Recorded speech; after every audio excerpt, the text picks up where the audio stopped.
ظہر کی نماز کی اذان دینے لگے، اللہ کے نبی کا انتقال ہو چکا ہے۔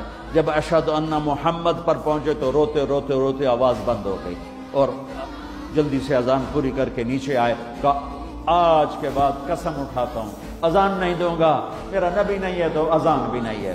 اور حضرت ابو بکر سے اجازت لے کر جب وہ خلیفہ بن گئے، جہاد پہ چلے گئے، 6 مہینے تک آئے نہیں۔ لاکھوں صحابہ جہاد میں گئے، کسی کو میرے نبی خواب میں نہیں آئے، صرف بلال کو آئے۔ بلال، یہ کیا بے وفائی، ہم سے ملنا ہی چھوڑ دیا، ہمارے پاس آنا ہی چھوڑ دیا۔ آنکھ کھلی تو ان کو یوں لگا جیسے اللہ کے نبی زندہ بلا رہے ہیں، یا رسول اللہ میں آ گیا، یا رسول اللہ میں آ گیا، اور اسی وقت اونٹنی کو بھگایا۔ 21 دن کا سفر 7 دن میں کیا، 7 دن صرف نماز اور پیشاب کے لیے اترتے تھے اور بھگاتے بھگاتے بھگاتے۔ 8ویں دن جب مدینے میں پہنچے تو آتے شور مچایا، یا رسول اللہ میں آ گیا، یا رسول اللہ میں آ گیا۔ ان کے ذہن سے نکل گیا کہ آپ تو دنیا سے جا چکے ہیں۔ جب مسجد کے قریب پہنچے تو پھر تڑپ اٹھے اور چیخنے لگے کہ آپ تو ہیں ہی نہیں۔ پھر گئے سیدھے قبر پہ جا کے یوں قبر کو لپٹ گئے، یا رسول اللہ میں تو آ گیا ہوں، آپ کہاں ہیں؟ یا رسول اللہ میں تو آ گیا ہوں، آپ کہاں ہیں؟ یا رسول اللہ میں تو آ گیا ہوں، آپ کہاں ہیں؟ بے قراری میں روئے جا رہے ہیں، میں تو آ گیا ہوں، آپ کہاں ہیں؟ میں تو آ گیا ہوں، آپ کہاں ہیں؟ ہے نماز کا وقت داخل ہو گیا۔ کون سی نماز تھی اللہ ہی جانتا ہے، اور سب کو پتا تھا بلال نے قسم کھائی ہے کہ اذان نہیں دیں گے، لہذا کسی کو ضرورت نہیں ہو رہی کہ بلال سے کہیں آج اذان بلالی سنا دے۔ تو چند صحابہ کو خیال آیا کہ نبی کے نواسوں کو سفارشی بناتے ہیں، حسنین۔ آپ نے فرمایا میری آنکھوں کی ٹھنڈک حسن اور حسین، میرے جنت کے پھول حسن اور حسین۔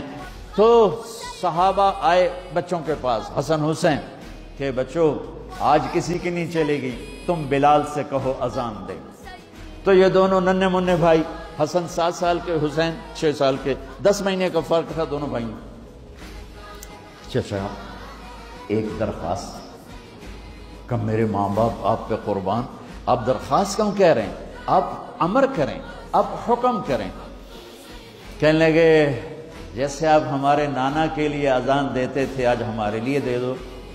تو ایک دم وہ رونے لگے بلال، کہا ہائے میرے بچوں، میں نے قسم اٹھائی تھی کہ میں اللہ کے نبی کے بعد کبھی اذان نہیں دوں گا، لیکن تم پہ تو ہزاروں قسمیں قربان ہیں، میں اپنی قسم توڑتا ہوں اور اذان دیتا ہوں۔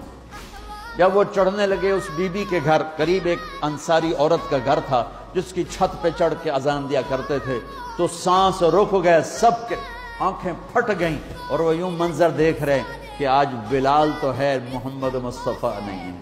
آج اذان بلالی تو ہوگی لیکن محمد مصطفیٰ کی جھلک نہ ہوگی۔ جب انہوں نے کانوں میں انگلیاں،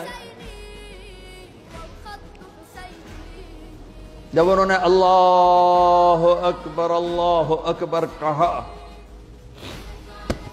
تو مدینے میں گھر گھر ماتم بچھ گیا، عورتیں بھی چیختی ہوئی گھروں سے باہر نکل آئیں، سارے مدینے کی گلیوں میں چیخ و پکار مچ گئی، اور یوں سب کو لگا جیسے محمد مصطفیٰ زندہ ہیں اور ان کا زمانہ ہے، لیکن آپ تو جا چکے تھے۔